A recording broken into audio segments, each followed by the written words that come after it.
Hello, my name's John. These are some more Necromunda books, and you're watching War Games, Models, and Other Hobbies.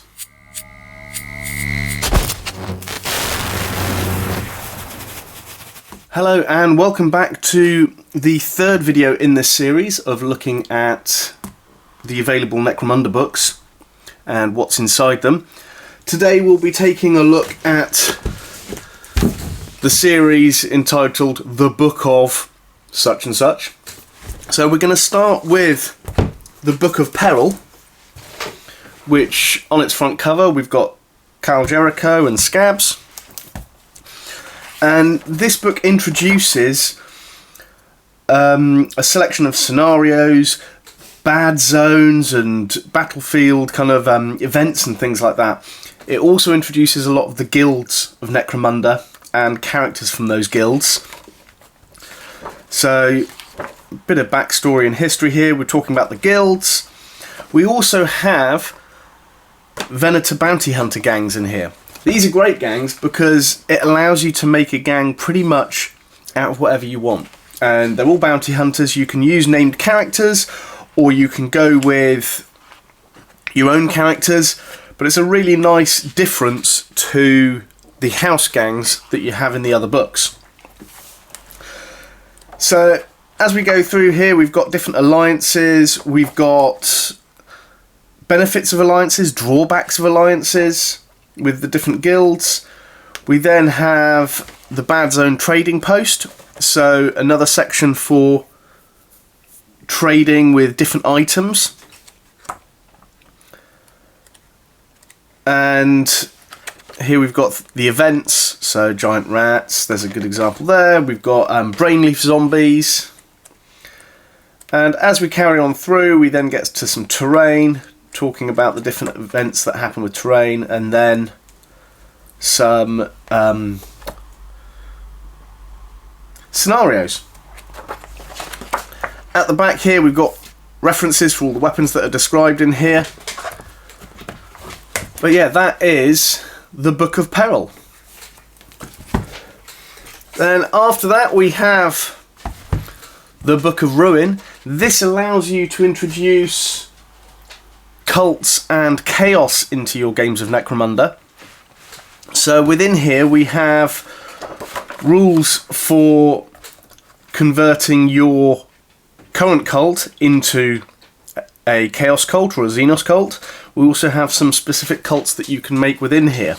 So as we go through, we have in here rules about law-abiding gangs, changing your alignment, becoming outlaw gangs. We have the rules for joining with the different chaos gods. There is also, as we go through, rules for joining the Gene Stealer cult. So you can actually have a standard Necromunda house gang which is infected by Gene Stealers. The gangs that you can play, we've got the Corpse Grinder cult. These are a really close combat heavy cult. They're a really interesting aesthetic to them. That's what's on the front cover of the book itself. And as we carry on through, we then have the Helot Chaos cults. So this is what you kind of think of as a standard Chaos cult in its composition. You have Chaos Spawn, you have witches, that kind of thing. And as we carry on through, we then get to my personal favourite, which is the Gene Stealer cults. This is all of the rules that allow you to have a Gene Stealer cult gang in Necromunda. Really interesting gang concept, this one, because you can have different generations of Gene Stealer hybrids and play around with the cult quite a lot. As we carry on through, we've got more hangers-on. We've then got a variety of different missions. And then as it goes through all of these different missions, we get to a stage where you can create, as I get to it, different perils and horrors and things like that. So you've got things like possessed hivers that you can create. There's rules for Pure Strain Gene Stealer, and then a few other campaign ideas at the end. So really interesting book, this one, because you have the 3 playable gangs in it, as well as rules to convert any other gang to become a Chaos or Xenos cult.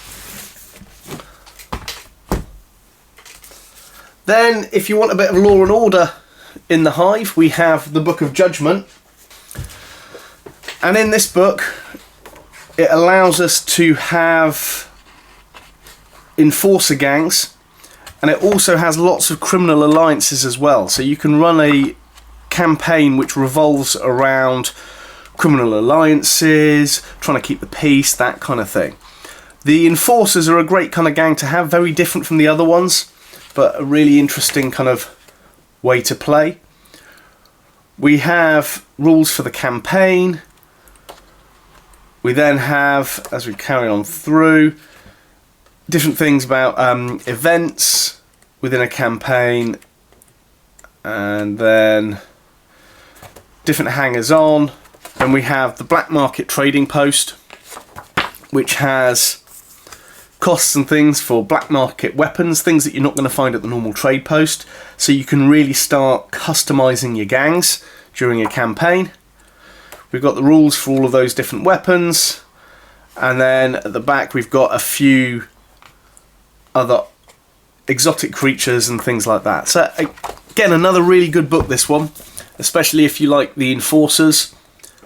So that is the Book of Judgment. And then finally in this series of books we've got the Book of the Outcast.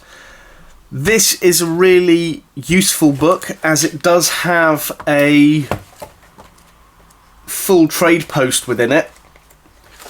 So within here we have all of the different costs and prices for different weapons.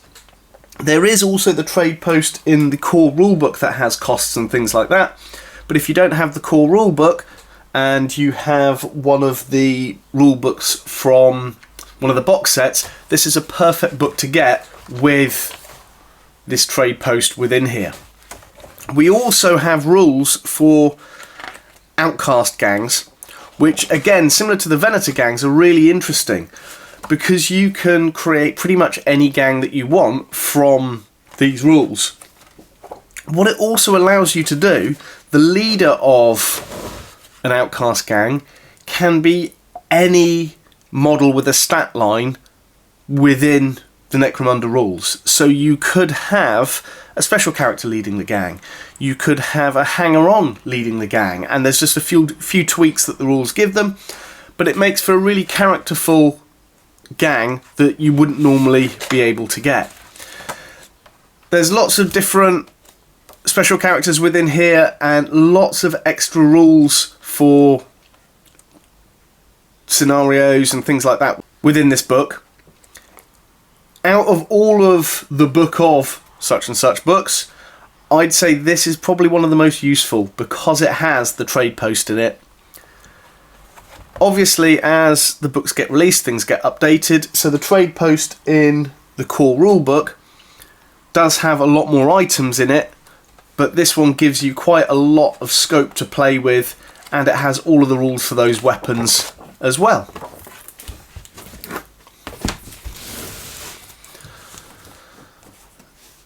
So I hope you found this video interesting. I'll leave links to the other two in the description below.